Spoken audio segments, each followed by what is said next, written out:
To view or edit the About contents of your reports, just head to My Practice in the left-hand side menu. Visit the About Content section, and the first tab is the content for the tax planning report. You can edit this content just like this.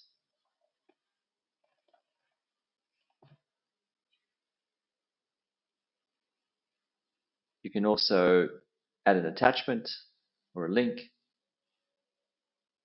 and just press Save to save your work.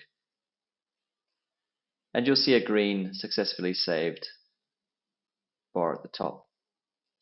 You can also edit the content for our business advisory report, and again you can delete, edit, and add your own content just like this, and select Save.